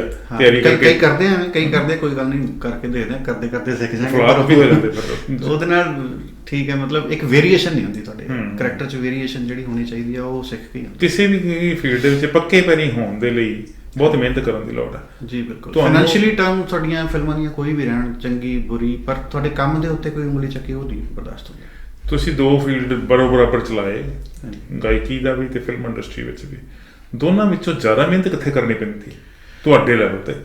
ਇਨ ਜਨਰਲ ਤਾਂ ਦੋਨਾਂ 'ਚ ਕਰਨੀ ਚਾਹੀਦੀ। ਹਾਂ, ਦੋਨਾਂ 'ਚ ਹੀ ਮਿਹਨਤ ਹੈ, ਬਟ ਮੈਂ ਆਪਣੇ ਕੈਰੀਅਰ 'ਚ ਦੇਖਾਂ ਤਾਂ ਮੈਂ ਮਿਊਜ਼ਿਕ ਤੇ ਜ਼ਿਆਦਾ ਕੰਸਨਟਰੇਟ ਕੀਤਾ ਹਮੇਸ਼ਾ। ਠੀਕ ਹੈ। ਤੇ ਹੁਣ ਵੀ ਤੁਹਾਡੀ ਪਹਿਲ ਜਿਹੜੀ ਮਿਊਜ਼ਿਕ ਨੂੰ ਆ? ਹਮ ਪਹਿਲ ਦੂਜਤਾ ਹੁਣ ਰਹੀ ਨਹੀਂ ਗਈ ਜੀ। ਹੁਣ ਤਾਂ ਇਹ ਹੈ ਕਿ ਮਤਲਬ ਮੈਨੂੰ ਲੋਕੀ ਜਾਣਦੇ ਮਿਊਜ਼ਿਕ ਦੇ ਕਰਕੇ ਹੈ ਨਾ, ਮਿਊਜ਼ਿਕ ਕਰਕੇ ਜਾਣਦੇ। ਤੇ ਮਿਊਜ਼ਿਕ ਦੇ ਵਿੱਚ ਵੀ ਅੱਗੇ ਫਿਲਮਾਂ ਬਣੀ। ਮਿਊਜ਼ਿਕ ਕਰਕੇ ਹੀ, ਮਿਊਜ਼ਿਕ ਦੇ ਵਿੱਚ ਅਸਲ 'ਚ ਤੁਸੀਂ ਨਾਂ ਬਣਾ ਲਿਆ ਸੀਗਾ ਤੇ ਫਿਰ ਉਹ ਤੋਂ ਬਾਅਦ ਤੁਹਾਨੂੰ ਫਿਲਮਾਂ ਵਿੱਚ ਕੰਮ ਕਰਨ ਦਾ ਮੌਕਾ? ਨਾ ਤਾਂ ਮੈਂ ਕਦੇ ਵੀ ਨਹੀਂ ਮੰਨਦਾ ਕਿ ਮੇਰਾ ਉਵੇਂ ਬਣਿਆ ਹੋਇਆ। ਨਹੀਂ ਜੀ, ਅਸੀਂ ਕਹਿੰਦੇ ਸਾਨੂੰ ਪਤਾ ਜਾਂ ਲੋਕਾਂ ਨੂੰ ਪਤਾ, ਤੁਹਾਡੇ ਸਰੋਤਿਆਂ ਨੂੰ ਪਤਾ ਹੈ ਕਿ ਉਹ ਤੁਹਾਨੂੰ ਪਿਆਰ ਕਿੰਨਾ ਕਰਦੇ। ਕੋਸ਼ਿਸ਼ ਜ਼ਰੂਰ ਕਰਦਾ ਹੁੰਦਾ ਕਿ ਮਤਲਬ ਮੇਰੇ ਗਾਣਾ ਜਿਹੜਾ ਸਕੂਨ ਜ਼ਰੂਰ ਦੇਵੇ, ਮਤਲਬ ਹਾਈਪਰ ਨਾ ਕਰੇ। ਕਈ ਗਾਣੇ ਕੈਰੀਅਰ 'ਚ ਗਾਉਣੇ ਵੀ ਪੈਂਦੇ ਆ, ਡਾਇਰੈਕਟਰ ਦੇ ਕਹੇ ਤੇ ਫਿਲਮਾਂ 'ਚ ਗਾਉਣੇ ਪੈਂਦੇ ਆ, ਜਾਂ ਕੰਪਨੀ ਦੇ ਕਹੇ ਤੇ ਗਾਉਣੇ ਪੈਂਦੇ ਆ, ਕਮਰਸ਼ੀਅਲੀ ਗਾਉਣੇ ਪੈਂਦੇ ਆ। ਬਟ ਮੈਂ ਇਹ ਚਾਹੁੰਦਾ ਹੁੰਦਾ ਕਿ ਮੇਰਾ ਗਾਣਾ ਸੁਣ ਕੇ ਕੋਈ ਸਕੂਨ ਫੀਲ ਕਰੇ। ਤੁਹਾਡੀ ਪ੍ਰਾਇੋਰਟੀ ਇਹ ਹੈ? ਹਾਂ, ਵੀ ਉਹ ਸਕੂਨ ਫੀਲ ਕਰੇ, ਆਪਣੇ ਸੰਗੀਤ ਦੇ ਨਾਲ ਜੁੜੇ। ਇਹ ਨਾ ਹੋਵੇ ਕਿ ਗਾਣਾ ਸੁਣ ਕੇ ਅੱਛਾ ਵੱਢ ਦਿਆਂਗੇ, ਚੱਕ ਦਿਆਂਗੇ, ਮਾਰ ਦਿਆਂਗੇ, ਉਹ ਕੰਮ ਨਾ ਹੋਵੇ। ਇਹ ਵੈਸੇ ਬੜੇ ਲੋਕਾਂ ਨੇ ਇੱਦਾਂ ਦੇ ਗਾਣੇ ਗਾਏ ਔਰ ਫਿਰ ਆਮ ਲੋਕਾਂ ਨੇ ਉਹਨਾਂ ਨੂੰ ਕੁਝ ਮੈਨੂੰ ਵੀ ਗਾਉਣੇ ਪਏ, ਕੁਝ ਮੈਨੂੰ ਵੀ ਗਾਉਣੇ ਪਏ, ਬਟ ਅਲਟੀਮੇਟਲੀ ਜੇ ਤੁਸੀਂ ਯਾਦ ਰੱਖਣ ਵਾਲੀ ਕੋਈ ਚੀਜ਼ ਆ, ਹੁਣ ਤੋਂ ਮੇਰੇ 16 ਸਾਲ ਪਹਿਲਾਂ ਗਾਣਾ ਆਇਆ ਸੀਗਾ, 15 ਸਾਲ ਪਹਿਲਾਂ, ਚੰਨ ਚੋ ਚਾਨਣੀ ਮੁੱਕ ਜਾਵੇ, ਜੇ ਅੱਜ ਵੀ ਸੁਣਿਆ ਜਾਂਦਾ ਤਾਂ ਉਹਦਾ ਕੋਈ ਕਾਰਨ ਹੈ ਜੀ। ਤੇ ਪੁੱਤ ਸਰਦਾਰਾਂ ਦੇ ਅਸੀਂ ਪੇਂਡੂ ਕਾਕੇ ਵੀ ਅੱਜ ਨਹੀਂ ਸੁਣਿਆ ਜਾਂਦਾ, ਉਹਦੇ ਵਿੱਚ ਵੀ ਕੋਈ ਕਾਰਨ ਹੈ। ਇਹੀ ਕਾਰਨ ਹੈ ਵੀ ਸਕੂਨ ਕੀ ਦੇ ਰਹੀ ਹੈ, ਮਤਲਬ ਤੁਹਾਡੇ ਦਿਲ ਤੱਕ, ਅੰਦਰ ਤੱਕ ਕੀ ਲੈ ਰਿਹਾ। ਬਿਲਕੁਲ ਜੀ। ਉਹ ਉਂਝ ਦਾ ਦੇਖੋ, ਗਾਣੇ ਦਾ ਵਿਸ਼ਾ ਜਿਹੜਾ ਉਹ ਹਰ ਇੱਕ ਦਾ ਗਾਣੇ ਦਾ ਵੱਖਰਾ ਹੁੰਦਾ। ਇੱਕੋ ਜਿਹੇ ਵਿਸ਼ੇ ਵਾਲੇ ਗੀਤ ਕੋਈ ਗਾਈ ਚੱਲੇ ਤਾਂ ਉਹ ਵੀ ਕੋਈ ਗੱਲ ਨਹੀਂ ਬਣਦੀ। ਤੁਸੀਂ ਵੱਖਰੇ ਵੱਖਰੇ ਵਿਸ਼ੇ ਲੈ ਕੇ ਗੀਤ ਗਾਏ ਹੈਗੇ। ਸਭ ਤੋਂ ਵਧੀਆ ਵਿਸ਼ਾ ਤੁਹਾਨੂੰ ਕਿਹੜਾ ਲੱਗਾ, ਸਬਜੈਕਟ ਗੀਤ ਦਾ? ਆਈ ਥਿੰਕ ਸਬਜੈਕਟ ਉਹਨਾਂ ਇਸ਼ਕ ਦਾ, ਜੋ ਹੀਰ ਜਦੋਂ ਵੀ ਆਪ ਤੁਸੀਂ ਗਾਉਂਦੇ ਹੋ ਨਾ, ਹੀਰ ਦੇ ਵਿੱਚ ਇੱਕ ਅਲੱਗ ਤਰ੍ਹਾਂ ਦੀ ਫੀਲ ਹੈ। ਉਹ ਜਿਹੜਾ ਇਸ਼ਕ ਹਕੀਕੀ ਉਹ ਹੈ ਨਾ, ਉਹ ਹਮੇਸ਼ਾ ਹੀ ਕਮਾਲ ਹੁੰਦੀ ਹੈ। ਤੇ ਉਹਦੇ ਰਿਲੇਟਡ ਜਿੰਨਾ ਕੁਝ ਵੀ ਮੈਂ ਹੁਣ ਤੱਕ ਗਾਇਆ। ਹੀਰ ਵੀ ਗਾਈ? ਹੀਰ ਮੈਂ ਆਪਣੇ ਕਾਲਜ ਟਾਈਮ ਬਹੁਤ, ਕਾਲਜ ਟਾਈਮ ਉੱਥੇ ਜਿਹੜੇ ਫੰਕਸ਼ਨ ਹੁੰਦੇ ਸੀ, ਕਲਚਰਲ ਫੰਕਸ਼ਨ, ਹੀਰ ਬਹੁਤ ਸਾਰੇ ਕੰਪੀਟੀਸ਼ਨ ਜਿੱਤੇ ਵੀ ਹੈ ਜੀ। ਠੀਕ ਹੈ। ਉਹ ਫੋਕ ਗਿਣਿਆ ਜਾਂਦਾ। ਠੀਕ ਹੈ, ਠੀਕ ਹੈ। ਤੇ ਜਿਹੜੇ ਗੀਤ ਤੁਸੀਂ ਗਾਏ ਆ ਹੁਣ ਤੱਕ ਗਾਏ ਹੈਗੇ, ਉਹਨਾਂ ਵਿੱਚੋਂ ਆਪਣੇ ਕਿੰਨੇ ਲਿਖੇ ਹੋਏ ਤੇ ਦੂਜੇ ਚੰਗਿਆਂ ਗੀਤਕਾਰਾਂ ਦੇ ਲਿਖੇ ਹੋਏ? ਮੇਰੇ ਸ਼ੁਰੂਆਤ ਮੇਰੀ ਐਸ ਲਿਰਿਸਟ ਹੀ ਹੋਈ ਸੀ ਸਰ। ਮੈਂ ਗੀਤਕਾਰੀ 'ਚ ਸ਼ੁਰੂ ਕੀਤਾ ਸੀ, ਉਸ ਤੋਂ ਬਾਅਦ ਮਿਊਜ਼ਿਕ ਕਰਨਾ ਵੀ ਸ਼ੁਰੂ ਕੀਤਾ, ਉਸ ਤੋਂ ਬਾਅਦ ਕਿਤੇ ਜਾ ਕੇ ਸਿੰਗਰ ਬਣਿਆ। ਠੀਕ ਹੈ। ਮੈਂ ਪਹਿਲਾਂ ਗੀਤਕਾਰ ਸੀ, ਉਸ ਤੋਂ ਬਾਅਦ ਸੰਗੀਤਕਾਰ ਸੀ, ਫਿਰ ਕਿਤੇ ਜਾ ਕੇ ਜਿਹੜੇ ਹੁਣ ਗਾਉਂਦੇ ਸੀ, ਮੇਰਾ ਕੁਐਸਚਨ ਅਸਲ 'ਚ ਇਹ ਸੀਗਾ, ਜਿਹੜੇ ਗਾਉਂਦੇ ਆ ਤੁਸੀਂ ਅੱਜ ਕੱਲ੍ਹ ਗਾਏ ਆ, ਇਹ ਆਪਣੇ ਲਿਖੇ ਹੀ ਗਾਉਂਦੇ ਆ ਜਾਂ ਕਿਸੇ ਚੰਗੇ ਦਾ ਵੀ ਲਿਖਿਆ ਗਾਉਣਾ ਮੌਕਾ ਮਿਲਦਾ? ਕੋਈ ਜ਼ਰੂਰੀ ਨਹੀਂ ਹੈ। ਜ਼ਰੂਰੀ ਨਹੀਂ ਕਿ ਆਪਣਾ ਕਿਸੇ ਹੋਰ ਦਾ ਵੀ ਚੰਗਾ ਲਿਖਿਆ। ਤੇ ਜ਼ਿਆਦਾਤਰ ਹੈਪੀ ਰਾਏਕੋਟੀ ਦੇ ਨਵੇਂ ਬੰਦਿਆਂ ਦੇ ਬਹੁਤ ਗਾਏ ਜਿਹੜੇ ਬਿਲਕੁਲ ਨਵੇਂ ਲਿਰਿਸਟ ਨੇ। ਠੀਕ ਹੈ। ਕਿ ਨੈਵਰ ਨੋ, ਇੱਕ ਹੁਣ 12ਵੀਂ 'ਚ ਪੜ੍ਹਦਾ ਸੀ ਮੁੰਡਾ, ਜਿਹਨੇ ਗਾਣਾ ਮੈਨੂੰ ਭੇਜਿਆ ਸੀਗਾ, ਮੇਰੀ ਜਾਨ ਤੇਰੇ ਵਿੱਚ ਵਸਦੀ, ਜਿੰਦ ਕੱਢ ਲੈ ਖਿੜ ਖਿੜ ਹੱਸਦੀ, ਬਸ ਤੂੰ ਅਗਰ ਤੁਸੀਂ ਗਾਣਾ ਸੁਣਿਆ ਹੋਵੇ। ਅਮਰਦੀਪ ਗਿੱਲ ਦਾ ਤੁਸੀਂ ਨਾਂ ਲਿਆ ਸੀ, ਉਹਦਾ ਗੀਤ ਵੀ ਗਾਇਆ ਕੋਈ? ਇੱਕ ਦੂਜੇ ਨੂੰ ਰਵਾਇਆ ਸੀ ਪਿਆਰ ਕਰ। ਠੀਕ ਹੈ, ਠੀਕ ਹੈ। ਅਮਰਦੀਪ ਗਿੱਲ ਨੂੰ ਮੈਂ ਪਰਸਨਲੀ ਜਾਣਦਾ, ਜਿਹੜੇ ਡੈਡ ਨੂੰ ਵੀ ਜਾਣਦਾ। ਅੱਛਾ ਜੀ। ਤੇ ਬਹੁਤ ਸੋਹਣਾ ਲਿਖਦੇ ਆ, ਬੜੇ ਲੋਕਾਂ ਨੂੰ ਪ੍ਰਮੋਟ ਵੀ ਕੀਤਾ ਉਹਨਾਂ ਨੇ। ਉਹ ਵੱਖਰੀ ਗੱਲ, ਉਹਨਾਂ ਨੂੰ ਕਿਤੇ ਕਾਮਯਾਬੀ ਮਿਲੇ, ਕਿਤੇ ਨਹੀਂ ਮਿਲੀ। ਮੇਰੀ ਪਹਿਲੀ ਐਲਬਮ ਦੇ ਵਿੱਚ ਉਹਨਾਂ ਨੇ ਮੈਨੂੰ ਗੀਤ ਦਿੱਤਾ ਸੀਗਾ, ਉਹ ਬਹੁਤ ਡੁਇਟ ਸੌਂਗ ਸੀਗਾ ਮੇਰਾ, ਅਰਸ਼ਪ੍ਰੀਤ ਦਾ। ਠੀਕ ਹੈ। ਉਹ ਗੀਤ ਗਾਇਆ ਸੀ। ਉਸ ਤੋਂ ਬਾਅਦ ਮੇਰੀ ਦੇਖ ਲਓ ਕੁਦਰਤੀ ਪਹਿਲੀ ਫਿਲਮ ਦਾ ਸਬੱਬ ਵੀ ਉਹਨਾਂ ਦੇ ਥਰੂ ਹੀ ਬਣਿਆ। ਜੇ ਗੱਲ ਹੁਣ ਫੇਮ ਸਕੂਲ ਦੀ ਕਰੀਏ ਅਸੀਂ, ਤਾਂ ਫੇਮ ਇੰਸਟੀਟਿਊਸ਼ਨ ਦੀ ਕਰੀਏ, ਇਹਦੇ ਵਿੱਚ ਜਿਹੜੇ ਤੁਸੀਂ ਬੱਚਿਆਂ ਨੂੰ ਗਾਉਣਾ ਸਿਖਾਇਆ, ਸ਼ੁਰੂ ਕੀਤਾ, ਉਹ 'ਚ ਗੀਤਾਂ ਦੀ ਚੋਣ ਕਿਵੇਂ ਕਰਦਾ? ਹਜੇ ਗੀਤ ਤੱਕ ਤਾਂ ਪਹੁੰਚੇ ਨਹੀਂ ਜੀ। ਅਜੇ ਨਹੀਂ ਪਹੁੰਚੇ? ਨਹੀਂ, ਹਜੇ ਨਹੀਂ ਪਹੁੰਚੇ, ਹਜੇ ਸਰਗਮ ਚੱਲ ਰਹੀ ਹੈ। ਉਹ ਤੁਸੀਂ ਉਹ 'ਚ ਬੱਚੇ ਲੱਗਦੇ ਛਾਂਟੇ ਕੁਛ ਵੀ ਜਿਹੜੇ ਸੋਹਣਾ ਗਾ ਸਕਣਗੇ? ਹਾਂ ਬਿਲਕੁਲ। ਛੋਟੇ ਬੱਚਿਆਂ ਨੂੰ ਕੁਛ ਅਸੀਂ ਫੋਕ ਜ਼ਰੂਰ ਨਾਲ ਜਿਵੇਂ ਇੱਕ ਪਿੰਨ ਕਰਦੇ ਹੁੰਦੇ ਨੇ, ਬੱਚੇ ਆ ਵੀ ਹੁੰਦਾ ਹੈ। ਜਦੋਂ ਬੱਚੇ ਸਾਰੇ ਗਾਮਾਂ ਹੀ ਗਾਉਂਦੇ, ਜਦੋਂ ਕਈ ਵਾਰੀ ਥੱਕ ਜਾਂਦੇ ਨਾ, ਅੱਕ ਜਾਂਦੇ ਨੇ ਵੀ ਸਰ ਆਹੀ ਚੱਲੀ ਜਾ, ਬਟ ਹੈ ਤਾਂ ਬੇਸਿਕ ਹੈ। ਉਸ ਤੋਂ ਬਾਅਦ ਅੱਗੇ ਹੋਰ ਚੀਜ਼ ਵੀ ਕਰਨੀ ਹੁੰਦੀ ਹੈ। ਪਰ ਜਦੋਂ ਕਦੇ ਐਂ ਲੱਗਦਾ ਵੀ ਇਹ ਹੁਣ ਐਂ ਲੱਗ ਰਿਹਾ ਵੀ ਇਹ ਸਰਗਮ ਨਹੀਂ ਅੱਜ ਕਰਨਾ ਚਾਹੁੰਦੇ, ਫਿਰ ਉਹਨਾਂ ਨੂੰ ਗੀਤ ਸ਼ੁਰੂ ਕਰਾ ਲੈਂਦੇ। ਕੋਈ ਗੀਤ ਵੀ ਉਹ ਜਿਹੜੇ ਚੰਗੇ ਫੋਕ ਨੇ, ਵਧੀਆ ਫੋਕ ਨੇ, ਉੱਡਦਾ ਵੇ ਜਾਮੀ ਕਾਵਾਂ, ਬੰਦੜਾ ਜਾਮੀ, ਮਤਲਬ, ਜਾਂ ਹੀਰ ਵੀ ਸ਼ੁਰੂ ਕਰਾਈ ਸੀ ਵੱਡਿਆਂ ਨੂੰ। ਤੇ ਕੁਛ ਏਦਾਂ ਕਰਕੇ ਉਸ ਤੋਂ ਬਾਅਦ ਜਦੋਂ ਲੱਗਦਾ ਕਿ ਹਾਂ ਠੀਕ ਹੈ, ਫਿਰ ਉਹਨਾਂ ਕਹਾਂ ਵੀ ਚਲੋ ਹੁਣ ਸਰਗਮ ਕਰਦੇ ਹਾਂ, ਮਤਲਬ ਤਰੀਕਾ ਹੁੰਦਾ ਕਿ ਮੋੜ ਕੇ ਫਿਰ ਦੁਬਾਰਾ ਵਾਰਮ ਅਪ ਕਰ ਲੈਣਾ। ਠੀਕ। ਅੱਛਾ ਜੀ, ਜਿਹੜੇ ਬੱਚਿਆਂ ਦੇ ਤੁਹਾਡੇ ਕੋਲ ਆਉਂਦੇ ਹੈਗੇ, ਉਹਨਾਂ ਦੇ ਪੇਰੈਂਟਸ ਦਾ ਕੀ ਰਿਸਪੌਂਸ ਹੈ? ਬਹੁਤ ਅੱਛਾ ਜੀ, ਬਹੁਤ ਅੱਛਾ, ਬਹੁਤ ਐਪਰੀਸ਼ੀਏਟ ਕਰਦੇ, ਔਰ ਮੈਨੂੰ ਬੜੀ ਤਸੱਲੀ ਖੁਸ਼ੀ ਹੁੰਦੀ ਹੈ ਕਿ ਚਲੋ ਪੇਰੈਂਟਸ ਜਿਹੜੇ ਨੇ ਉਹ ਖੁਸ਼ ਨੇ ਕਿ ਬੱਚੇ ਕੁਛ ਕਰ ਰਹੇ। ਕੁਝ ਇਦਾਂ ਦਾ ਤਜਰਬਾ ਵੀ ਹੋਇਆ ਕਿ ਪੇਰੈਂਟਸ ਜਿਹੜੇ ਆ ਉਹ ਬਿਲਕੁਲ ਹੀ ਕੋਰੇ ਇਸ ਮਾਮਲੇ 'ਚ, ਉਹਨਾਂ ਨੂੰ ਪਤਾ ਹੀ ਨਹੀਂ ਮਿਊਜ਼ਿਕ ਕੀ ਹੈ, ਗੀਤ ਕੀ ਹੁੰਦੇ ਆ, ਉਹਨਾਂ ਦੇ ਕਿਵੇਂ ਦੀਆਂ ਗੀਤ ਦੀਆਂ ਭਾਵਨਾਵਾਂ ਹੁੰਦੀਆਂ, ਫਿਰ ਵੀ ਉਹ ਚਾਹੁੰਦੇ ਆ ਕਿ ਉਹਨਾਂ ਦੇ ਬੱਚੇ ਜਿਹੜੇ ਕੁਝ ਕਰ ਸਕਣ, ਕੁਝ ਬਣਨ ਜ਼ਰੂਰ। ਓਬਵੀਅਸਲੀ ਹੋਣਗੇ ਕੁਛ ਇੱਦਾਂ, ਬਟ ਮੈਨੂੰ ਇਹ ਲੱਗਦਾ ਕਿ ਹੁਣ ਤੱਕ ਮੈਂ ਜਿੰਨੀ ਵੀ ਫੈਮਿਲੀਜ਼ ਨੂੰ ਮਿਲਿਆ ਜਿਨ੍ਹਾਂ ਦੇ ਬੱਚੇ ਹੈ, ਜਾਂ ਤਾਂ ਪੇਰੈਂਟਸ ਨੂੰ ਸ਼ੌਕ ਹੈ ਜਾਂ ਬੱਚਿਆਂ ਨੂੰ ਬਹੁਤ ਸ਼ੌਕ ਹੈ, ਦੋਨਾਂ ਚ ਇੱਕ ਨੂੰ। ਪੇਰੈਂਟਸ ਨੂੰ ਸ਼ੌਕ ਹੋਵੇ ਤੇ ਕਈ ਵਾਰੀ ਉਹਨਾਂ ਦਾ ਸ਼ੌਕ ਪੁੱਗਦਾ ਨਹੀਂ, ਪੂਰਾ ਨਹੀਂ ਹੁੰਦਾ, ਨਹੀਂ, ਪਰ ਬੱਚੇ ਆਪਣੇ ਬੱਚਿਆਂ ਨੇ ਕਰਦੇ। ਹੁਣ ਮੇਰੇ ਨਾਲ ਵੀ ਤਾਂ ਇਦਾਂ ਹੀ ਹੋਇਆ ਸੀ ਜਦੋਂ ਮੈਂ ਛੋਟਾ ਸੀ। ਸ਼ਾਇਦ ਮੈਨੂੰ ਉਹਨਾਂ ਸ਼ੌਕ ਨਹੀਂ ਸੀ ਜਿੰਨਾ ਮੇਰੇ ਫਾਦਰ ਸਾਹਿਬ ਨੂੰ ਸ਼ੌਕ ਸੀ ਉਸ ਚੀਜ਼ ਦਾ। ਉਹਨਾਂ ਦੇ ਪੁਸ਼ ਕਰਨ ਨਾਲ ਹੀ ਮੈਨੂੰ ਬਾਰ-ਬਾਰ ਰਿਆਜ਼ ਕਰਿਆ ਕਰ, ਇੱਦਾਂ ਕਰਿਆ ਕਰ, ਮੈਨੂੰ ਕਦੇ ਇੱਧਰ ਕੰਪੀਟੀਸ਼ਨ 'ਚ ਲੈ ਗਏ, ਕਦੇ ਉਸ ਕੰਪੀਟੀਸ਼ਨ 'ਚ ਲੈ ਗਏ, ਕਦੇ ਕਿਤੋਂ ਕੋਈ ਚੀਜ਼ ਸਿੱਖਣ ਨੂੰ ਮਿਲ ਰਹੀ ਉੱਥੇ ਲੈ ਗਏ। ਮੇਰਾ ਸ਼ੌਕ ਡਿਵੈਲਪ ਹੋ ਗਿਆ ਉਹਦੇ ਨਾਲ। ਮੈਨੂੰ ਮਜ਼ਾ ਆਉਣ ਲੱਗ ਗਿਆ। ਹੱਲਾਸ਼ੇਰੀ ਮਿਲਦੀ ਰਹੀ ਹਰ ਵਾਰੀ ਤੁਹਾਨੂੰ? ਹੋ ਸਕਦਾ ਪਹਿਲਾਂ ਮੈਨੂੰ ਕਈ ਵਾਰੀ ਏਦਾਂ ਲੱਗਦਾ ਵੀ ਹੁੰਦਾ ਸੀਗਾ ਜਦੋਂ ਕਦੇ ਰਿਸ਼ਤੇਦਾਰੀ 'ਚ ਕੋਈ ਵਿਆਹ ਹੋਣਾ ਨਾ, ਸ਼ਾਮ ਦੇ ਟਾਈਮ ਜਦੋਂ ਸਾਰੇ ਜਣੇ ਤਾਂ ਇਕੱਠੇ ਬੈਠੇ ਆ, ਮੈਂ ਜਾਣ ਕੇ ਬਾਹਰ ਭੱਜ ਜਾਂਦਾ, ਹੁਣ ਮੈਨੂੰ ਡੈਡੀ ਕਹਿਣਗੇ ਸੁਣਾ ਵੀ ਕੁਛ ਸਾਰਿਆਂ ਨੂੰ, ਸਾਰੇ ਇਕੱਠੇ ਹੋਏ ਸੁਣਾਓ, ਹਾਂ ਵੀ ਸੁਣਾ ਵੀ ਕੁਛ ਇੱਦਾਂ। ਤੇ ਜਾਂ ਕੋਈ ਵੀ ਛੋਟਾ ਮੋਟਾ ਕਿਤੇ ਫੰਕਸ਼ਨ ਹੋਣਾ, ਮੈਨੂੰ ਸਟੇਜ ਤੇ ਚੜਾ ਦੇਣਾ, ਮੈਂ ਆਪ ਮੇਰਾ ਦਿਲ ਕਰਦਾ ਹੁੰਦਾ ਖੇਡਣ ਨੂੰ, ਮੈਂ ਇੱਧਰ ਆ ਜਾਵਾਂ, ਨਿਆਣੇ ਨਾਲ ਖੇਡਣਾ ਸਾਰਾ ਕੁਝ। ਛੋਟੇ ਬੱਚੇ ਦਾ ਤਾਂ ਮੂਡ ਇਹੋ ਜਿਹਾ ਹੁੰਦਾ ਨਾ।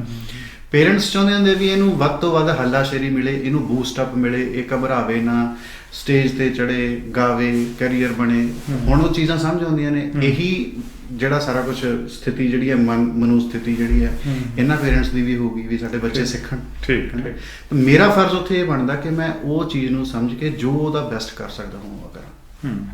ਇਹ ਜਿਹੜੇ ਬੱਚਿਆਂ ਨੂੰ ਤੁਸੀਂ ਐਨਰੋਲ ਕੀਤਾ ਹੁਣ ਤੱਕ, ਤੁਸੀਂ ਉਹਨਾਂ ਨੂੰ ਸੰਗੀਤ ਸਿਖਾਉਂਦੇ ਹੋ, ਕਲਾਸੀਕਲ ਸੰਗੀਤ, ਇੰਡੀਅਨ ਕਲਾਸੀਕਲ ਦੀ ਗੱਲ ਕਰਦੇ ਆਪਾਂ, ਉਹਨਾਂ ਨੂੰ ਅੱਗੋਂ ਤੁਸੀਂ ਬੱਚਿਆਂ ਨੂੰ ਛਾਂਟੋਗੇ, ਉਹਨਾਂ ਵਿੱਚੋਂ ਚੂਜ਼ ਕਰੋਗੇ ਕਿ ਇਹਨਾਂ ਵਿੱਚ ਚੰਗਾ ਸੋਹਣਾ ਗਾ ਕੌਣ ਸਕਦਾ, ਗਲਾ ਸਾਫ਼ ਕਿਹਦਾ ਹੈਗਾ, ਕਿਹੜਾ ਬੱਚਾ ਜਿਹੜਾ ਤੁਹਾਡੀ ਗੱਲ ਨੂੰ ਛੇਤੀ ਫੋਲੋ ਕਰਦਾ ਹੈਗਾ। ਦੂਸਰੇ ਪਾਸੇ ਗੱਲ ਕਰੀਏ ਸਟੇਜ ਕਲਾਕਾਰਾਂ ਦੀ ਗੱਲ, ਸਟੇਜ ਕਲਾਕਾਰਾਂ ਵਿੱਚੋਂ ਨੈਚੁਰਲੀ ਸਟੇਜ ਤੋਂ ਸ਼ੁਰੂ ਕਰਨਗੇ ਤੇ ਹੌਲੀ ਹੌਲੀ ਉਹ ਅੱਗੇ ਵੱਧ ਸਕਦੇ ਆ। ਤੁਸੀਂ ਪਹਿਲਾਂ ਹੀ ਡਿਸੀਜ਼ਨ ਲੈ ਲਿਆ ਕਿ ਉਹਨਾਂ ਵਿੱਚੋਂ ਕੁਝ ਬੱਚਿਆਂ ਨੂੰ ਤੁਸੀਂ ਫਿਲਮ ਵਿੱਚ ਲੈ ਕੇ ਜਾਣਾ। ਮੈਂ ਇੱਕ ਦਿੱਲੀ ਜੇ ਹੈਗਾ ਸੀ institution, national school of drama, ਮੇਰਾ ਇੱਕ ਮਿੱਤਰ ਬੜੇ ਸਾਲ ਪਹਿਲਾਂ ਉੱਥੇ NSD 'ਚ ਕੋਰਸ ਕਰਦਾ ਸੀਗਾ, ਕੇਵਲ ਧਾਲੀਵਾਲ। ਪੰਜਾਬ ਸੰਗੀਤ ਨਾਟਕ ਅਕੈਡਮੀ ਦਾ ਚੇਅਰਮੈਨ ਵੀ ਰਿਹਾ, ਤੇ ਉਹਨਾਂ ਨੇ ਉੱਥੋਂ ਕੀਤਾ। ਮੈਨੂੰ ਲੱਗਦਾ ਕਿ ਇਹ ਇੰਸਟੀਟਿਊਸ਼ਨ ਇਸ ਤਰੀਕੇ ਦੇ ਬੱਚੇ ਜਿਹੜੇ ਆ ਕਲਾਕਾਰ ਪੈਦਾ ਕਰੇਗਾ ਜਿਸ ਤਰੀਕੇ ਦੇ ਇੰਡੀਆ 'ਚ NSD ਨੇ ਕੀਤੇ। ਸੰਭਾਵਨਾਵਾਂ ਆਪਾਂ ਉਮੀਦ ਕਰ ਸਕਦੇ ਹਾਂ। ਕਰ ਸਕਦਾ, ਬਿਲਕੁਲ ਕਰ ਸਕਦਾ। ਮੈਂ ਨਾਮ ਵੀ ਤਾਂ ਲਿਆ ਕਿ ਜੇ ਥੋੜੀ ਬਹੁਤੀ ਗੱਲ ਹੈ ਵੀ ਤੇ ਉੱਥੇ ਲੈ ਆਂਦੀ ਜਾਵੇ। ਹਾਂ ਨਹੀਂ ਬਿਲਕੁਲ ਜੀ, ਤੁਸੀਂ ਤਾਂ ਬਹੁਤ ਮਤਲਬ ਵੱਡੇ ਇੰਸਟੀਚਿਊਟ ਦਾ ਨਾਮ ਲਿਆ। ਉਹ ਜੇ ਅਸੀਂ ਉਹ ਸੋਚ ਕੇ ਉਦਾਂ ਕਰਾਂਗੇ ਤਾਂ ਘੱਟੋ ਘੱਟ ਉਹਦੇ 50% ਤੱਕ ਤਾਂ ਪਹੁੰਚਾਂਗੇ। ਮੈਨੂੰ ਜਾਣ ਦਾ ਮੌਕਾ ਮਿਲਿਆ ਜੀ NSD ਵਿੱਚ। ਮੈਂ ਕੇਵਲ ਧਾਲੀਵਾਲ ਨੂੰ ਮਿਲਣ ਗਿਆ ਸੀਗਾ ਦਿੱਲੀ, ਤੇ ਉਸੇ ਸ਼ਾਮ ਨੂੰ ਅਸੀਂ ਉੱਥੇ ਮੰਡੀ ਹਾਊਸ ਵਿੱਚ ਨਾਟਕ ਵੀ ਦੇਖਿਆ ਸਟੇਜ ਤੇ। ਬਹੁਤ ਵਧੀਆ ਸਾਰਾ ਕੁਝ ਸੀ। ਮੈਨੂੰ ਲੱਗਦਾ ਕਿ ਜੇ ਅਸੀਂ ਆਪਣੇ ਵਤਨ ਤੋਂ ਬਹੁਤ ਦੂਰ ਬੈਠੇ ਹਾਂ ਤੇ ਸਾਡੇ ਕੋਲ ਅਸੀਂ ਇਹੋ ਜਿਹੀਆਂ ਸਹੂਲਤਾਂ ਹੋਣ ਤੇ ਅਸੀਂ ਕੀ ਨਹੀਂ ਕਰ ਸਕਦੇ। ਬਿਲਕੁਲ। ਹੁਣ ਥੋੜਾ ਜ਼ਮਾਨਾ ਜ਼ਰੂਰ ਚੇਂਜ ਹੋ ਗਿਆ ਜੀ। ਇਹਦੇ 'ਚ ਇਹ ਹੈ ਕਿ ਹੁਣ ਫਿਲਮਾਂ ਨੂੰ ਤਰਜੀਹ ਜ਼ਿਆਦਾ ਦਿੱਤੀ ਜਾਂਦੀ ਹੈ, ਡਿਜੀਟਲ ਹੋ ਗਿਆ ਹਰ ਚੀਜ਼, ਹਰ ਬੰਦਾ ਫੋਨ ਦੇ ਉੱਤੇ ਦੇਖਣਾ ਚਾਹੁੰਦਾ, ਤੇ ਥੀਏਟਰਸ ਦੇ ਵਿੱਚ ਜਾ ਕੇ ਨਾਟਕ ਦਾ ਉਹਨਾਂ ਸ਼ਾਇਦ ਇੱਥੇ ਚੱਲਣ ਨਾ ਹੋਵੇ। ਇੰਡੀਆ ਤਾਂ ਹਜੇ ਵੀ ਹੈ, ਇੰਡੀਆ 'ਚ ਤਾਂ ਦੇਖੋ ਜੀ ਨਾ। ਹੁਣ ਵੀ ਮੈਂ ਪਿੱਛੇ ਜੇ ਆਪਣੇ ਅੰਮ੍ਰਿਤਸਰ ਮੈਡਮ ਅਨੀਤਾ ਦੇਵਗਨ, ਉਹਨਾਂ ਦਾ ਮੈਂ ਸਪੈਸ਼ਲੀ ਉਹ ਜਾ ਕੇ ਦੇਖ ਕੇ ਆਇਆ, ਔਰ ਲੋਕੀ ਪਿਆਰ ਕਰਦੇ, ਜਿਹੜੇ ਥੀਏਟਰ ਨੂੰ ਪਿਆਰ ਕਰਦੇ, ਬਹੁਤ ਦਿਲੋਂ ਪਿਆਰ ਕਰਦੇ। ਔਰ ਉਹ ਇੱਕ ਰੰਗ ਹੀ ਵੱਖਰਾ ਹੁੰਦਾ, ਸਪੌਂਟੇਨੀਅਸਲੀ, ਮਤਲਬ ਇੱਕਦਮ ਸਾਹਮਣੇ ਤੁਹਾਨੂੰ ਕੋਈ ਆਡੀਅੰਸ, ਇੱਕਦਮ ਰਿਐਕਸ਼ਨ। ਔਰ ਜੋ ਤੁਸੀਂ ਪਰਫਾਰਮ ਕਰ ਰਹੇ ਹੋ, ਕਈ ਵਾਰੀ ਤੁਹਾਡਾ ਮੂਡ ਇੱਦਾਂ ਦਾ ਹੁੰਦਾ ਕਿ ਤੁਹਾਡਾ ਡਾਇਲੋਗ ਇੰਨਾ ਸੀਰੀਅਸ, ਰੋਣ ਵਾਲਾ ਸੀਨ ਕੋਈ ਚੱਲ ਰਿਹਾ, ਅੱਗੇ ਕੋਈ ਬੰਦਾ ਹੱਸ ਪਏ, ਜਾਂ ਕਿਸੇ ਨੇ ਕੋਈ ਤਾੜੀ ਵਜਾਤੀ ਅਜੀਬ ਤਰੀਕੇ ਨਾਲ, ਜਾਂ ਕਿਸੇ ਨੇ ਕੋਈ ਕੂਕ ਮਾਰਤੀ, ਚੀਕ ਮਾਰਤੀ, ਉਹ ਸਾਰਾ ਮੂਡ ਖਰਾਬ। ਮਤਲਬ ਇੱਕਦਮ ਇੱਕ ਆਰਟਿਸਟ ਉਸ ਚੀਜ਼ ਨੂੰ ਕਿਵੇਂ ਟੈਕਲ ਕਰੂਗਾ, ਬਹੁਤ ਵੱਡੀ ਗੱਲ ਹੁੰਦੀ ਹੈ। ਫਿਲਮ 'ਚ ਤਾਂ ਅਸੀਂ ਰੀਟੇਕਸ ਕਰਦੇ ਹਾਂ, ਬਹੁਤ ਕੁਛ ਰੀਟੇਕਸ ਹੁੰਦੇ ਨੇ, ਬਾਰ-ਬਾਰ ਕਰਕੇ। ਉਸ ਤੋਂ ਬਾਅਦ ਕਿਤੇ ਜਾ ਕੇ ਜਿਹੜਾ ਐਡੀਟਰ ਦੇ ਹੱਥ ਵੀ ਬਹੁਤ ਕੁਛ ਹੁੰਦਾ, ਫਿਰ ਕਿਤੇ ਜਾ ਕੇ ਇੱਕ ਫਿਲਮ ਬਣਦੀ ਹੈ। ਥੀਏਟਰ ਦਾ ਜੇ ਚੱਲਣ ਇੱਥੇ ਸ਼ੁਰੂ ਹੋ ਜਾਏ, ਉਹ ਵੀ ਆਪਣੇ ਪੰਜਾਬੀ ਕਲਚਰ ਦਾ, ਔਰ ਬਹੁਤ ਅੱਛੇ ਆਰਟਿਸਟ ਨੇ ਜਿਹੜੇ ਤੁਸੀਂ ਕਦੇ ਸਾਡੇ ਕੋਲ ਇੰਸਟੀਚਿਊਟ 'ਚ ਆ ਕੇ ਦੇਖਿਓ, ਤੇ ਆਪਾਂ ਮਤਲਬ ਉਮੀਦ ਕਰ ਸਕਦੇ ਹਾਂ ਵੀ ਉਹਨਾਂ ਦੇ ਵਿੱਚੋਂ ਕੁਛ ਨਾ ਕੁਛ ਇੰਨਾ ਹੋਊਗਾ, ਵਧੀਆ ਨਿਕਲ ਸਕਦੇ ਆਰਟਿਸਟ। ਤੁਸੀਂ ਇੱਕ ਨਾਲ ਰੇਡੀਓ ਸਟੇਸ਼ਨ ਚਲਾਉਣ ਦੀ ਗੱਲ ਕੀਤੀ ਹੈ ਇਹਨਾਂ ਦਿਨਾਂ ਦੇ ਵਿੱਚ, ਉਹ ਮਿਊਜ਼ਿਕ ਨਾਲ ਰਿਲੇਟਡ ਹੀ ਹੋਣਾ ਸਾਰਾ ਕੁਝ? ਸਾਰਾ ਇਹਨਾਂ ਦਾ ਹੀ ਹੈ ਜੀ। ਤੁਹਾਡੇ ਸਟੂਡੈਂਟਸ ਵੱਲੋਂ ਹੀ ਉਹਨੂੰ ਚਲਾਇਆ ਜਾਣਾ? ਹਾਂਜੀ। ਜਾਂ ਉਹਨਾਂ ਦੀ ਪਾਰਟਿਸਿਪੇਸ਼ਨ ਵਿੱਚ ਵੱਧ ਹੋਏਗੀ। ਜੀ। ਇਹ ਕਨਸੈਪਟ ਵੀ ਇਹਦੇ ਨਾਲ ਹੀ ਜੁੜਿਆ ਹੋਇਆ ਕਿ ਬੱਚਿਆਂ ਨੂੰ ਮੌਕਾ ਮਿਲੇ ਆਪਣਾ ਕਲਾ ਦਾ। ਉਹ ਫੇਮ ਸਕੂਲ ਦਾ ਹੀ ਇੱਕ ਪਾਰਟ ਹੈ, ਠੀਕ। ਛੋਟਾ ਜਿਹਾ ਪਾਰਟ ਹੈ ਉਹਦੇ 'ਚ। ਮਤਲਬ ਸਾਨੂੰ ਇਹ ਨਹੀਂ ਹੈਗਾ ਕਿ ਅਸੀਂ ਕਮਰਸ਼ੀਅਲੀ ਜਾਂ ਕੁਛ ਇੱਦਾਂ ਕੁਛ ਕਰਨਾ। ਉਹਦੇ 'ਚ ਤਾਂ ਸਿਰਫ ਇਹਨਾਂ ਬੱਚਿਆਂ ਦੀ ਵੋਕੈਬਲਰੀ, ਇਹਨਾਂ ਬੱਚਿਆਂ ਦੀ ਪ੍ਰੈਜੈਂਟੇਸ਼ਨ, ਉਹ ਸਾਰਿਆਂ ਨੂੰ ਨਿਖਾਰਨ ਵਾਸਤੇ ਇੱਕ ਗਰੂਮਿੰਗ ਲਈ ਵੈਰੀ ਗੁੱਡ ਉਹ ਇੱਕ ਕਦਮ ਜ਼ਰੂਰ ਚੱਕਿਆ ਸੀਗਾ। ਤੇ ਉਹਦਾ ਤੁਸੀਂ ਯਕੀਨ ਕਰੋਗੇ, ਜਿਸ ਦਿਨ ਤੁਸੀਂ ਕਦੇ ਕੋਈ ਪ੍ਰੋਗਰਾਮ ਕਦੇ ਮੌਕਾ ਮਿਲਿਆ ਤਾਂ ਸੁਣੋਗੇ ਤੁਸੀਂ ਨਿਆਣੇ ਅੱਛਾ ਇੱਦਾਂ ਵੀ ਬੋਲਦੇ। ਬਹੁਤ ਵਧੀਆ ਗੱਲ ਹੈ ਜੀ, ਸਾਨੂੰ ਖੁਸ਼ੀ ਹੋਊਗੀ। ਅਸੀਂ ਚਾਹਾਂਗੇ ਕਿ ਉਹ ਬੱਚੇ ਸਾਡੇ ਸਟੂਡੀਓ 'ਚ ਵੀ ਆਉਣ ਔਰ ਇਹ ਸਾਡੇ ਪ੍ਰੋਗਰਾਮ ਵਿੱਚ ਵੀ ਸ਼ਾਮਲ ਹੋਣ ਔਰ ਸਾਡੇ ਸਰੋਤਿਆਂ ਨੂੰ ਵੀ ਉਹਨਾਂ ਦਾ ਜਿਹੜਾ ਟੈਲੈਂਟ ਹੈ ਉਹ ਵੇਖਣ ਦਾ, ਸੁਣਨ ਦਾ ਮੌਕਾ ਮਿਲੇ। ਅਸੀਂ ਸਾਡੀ ਇਹ ਭਾਵਨਾ ਹੈ, ਸਾਡੀ ਕੋਈ ਇੱਛਾ ਹੈ, ਚਾਹਾਂਗੇ ਕਿ ਬੱਚਿਆਂ ਨੂੰ ਹੋਰ ਇਸ ਤਰੀਕੇ ਨਾਲ ਬੂਸਟ ਮਿਲੇ, ਇਨਕਰੇਜਮੈਂਟ ਹੋਵੇ।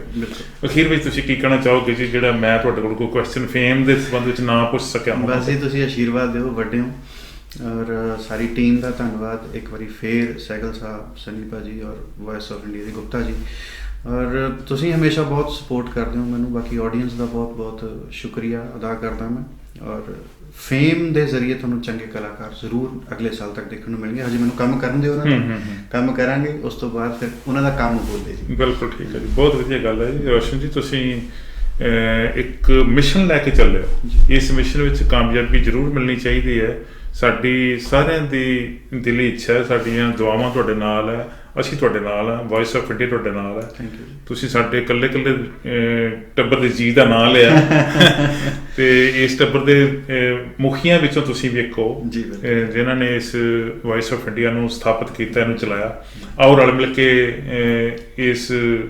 ਇਸ ਲਹਿਰ ਦੇ ਵਿੱਚ ਅੱਗੇ ਚੱਲੀਏ, ਵਧੀਏ ਔਰ ਇਸ ਮਿਸ਼ਨ ਨੂੰ ਕਾਮਯਾਬ ਕਰੀਏ। ਤੁਹਾਡੀ ਬਹੁਤ ਬਹੁਤ ਮਿਹਰਬਾਨੀ। Thank you very much.